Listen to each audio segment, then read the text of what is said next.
നിങ്ങളുടെ കയ്യിലുള്ള ഊരിപ്പിടിച്ച കത്തിയും ഉയർത്തിപ്പിടിച്ച വടിവാളുകളുടെയും നടുക്കുകൂടെ തന്നെ ഞാൻ നടന്നു പോയിട്ടുണ്ട്. മുഖ്യമന്ത്രി അല്ലാത്ത പിണറായി വിജയനാണെങ്കിൽ ഇന്ദ്രന് ചന്ദ്രന് എന്നെ തടയാനാകില്ല എന്നത് നിങ്ങൾ മനസ്സിലായിക്കോളും. ഈ ഇന്ദ്രനും ചന്ദ്രനും ഒക്കെ എന്നെ വാളുമില്ല പിന്നെ ഊരിയോ അറിഞ്ഞില്ലേ? ഇല്ല. ക്ലിഫ് ഹൗസിലെത്തി പേടിപ്പിക്കാൻ ഒരു പുതിയ അവതാരം പറഞ്ഞിട്ടുണ്ട്. ഇന്ദ്രനും ചന്ദ്രനും പോലും തടയാനാകാത്ത പുതിയ അവതാരം കണ്ടില്ലേ? നീ ഇതേ കാണും. നിങ്ങൾ രാവിലെ ഇടേണ്ട ഷർട്ടൊക്കെ ഇസ്ത്രീട്ടൊക്കെ വെക്കുമല്ലോ, അങ്ങനെ വെച്ചു വിചാരിക്കുക. കുറച്ച് കഴിയുമ്പോണ്ടാവും അതിൻ്റെ പേരെ ഒരു വെള്ളം വരുന്നു. ഏതാ വെള്ളം? മരപ്പട്ടി മൂത്രമൊഴിച്ചതാണ്. നിങ്ങൾക്ക് സ്വന്തം കിടപ്പുമുറിയിൽ ഒരു ഗ്ലാസ് വെള്ളം വിശ്വാസത്തിൽ ഇങ്ങനെ വെക്കാൻ പറ്റില്ല. അതെടുത്ത് കുടിക്കാൻ അടച്ചു തന്നെ വെച്ചിരിക്കണം.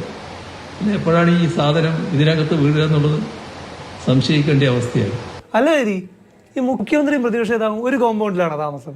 പ്രതിപക്ഷ നേതാവിന് മരപ്പട്ടി പേടിയാണല്ലോ. അത് ഇവിടെ ഉണ്ട് ഇഷ്ടംപോലെ മരപ്പട്ടി.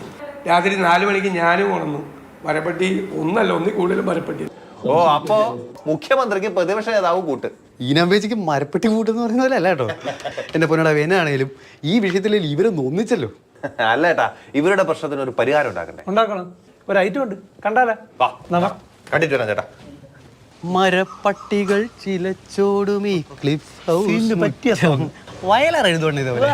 ഇതാണ് ഞങ്ങൾ അവതരിപ്പിക്കുന്ന ആ ഐറ്റം, മരപ്പെട്ടിക്കണി. കെ രക്ഷയെന്നും പറയാം.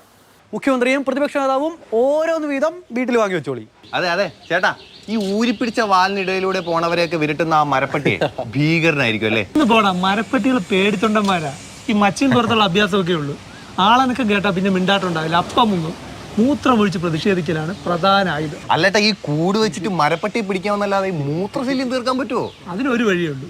അതായത് ഈ ഓട് മേഞ്ഞ ക്ലിഫ് ഹൗസിന്റെയും കന്റോൺമെന്റ് ഹൗസിന്റെ ഒക്കെ ഈ ഓടിനടിയിൽ അലുമിനിയം ഷീറ്റ് ഇട്ട് അങ്ങ് സുരക്ഷിതമാക്കണം. അങ്ങനെ മാത്രമേ ഈ മരപ്പട്ടിയുടെ കയറ്റം തടയാൻ സാധിക്കും. അത് പറഞ്ഞപ്പോഴും അവിടുത്തെ കന്റോൺമെന്റ് ഹൗസും ക്ലിഫ് ഹൗസിനും പുറമെ മന്ത്രിമാരുടെ മന്ത്രങ്ങളായ തൈക്കാട് ഹൗസ്, അജന്ത, മൻമോഹൻ ബംഗ്ലാവ്, എസെൻഡൻസ് എല്ലാത്തിന്റെ മേൽക്കൂര പുതുക്കാൻ എസ്റ്റിമേറ്റ് കൊടുത്തിട്ടുണ്ട്.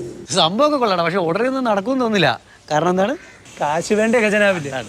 അപ്പൊ ആകെ ഉള്ളൊരു മാർഗം, മരപ്പട്ടിയെ പിടിക്കാൻ എല്ലാവരും ഇത് കൂട്ടം ഓരോന്ന് വാങ്ങി വെച്ചോളൂ.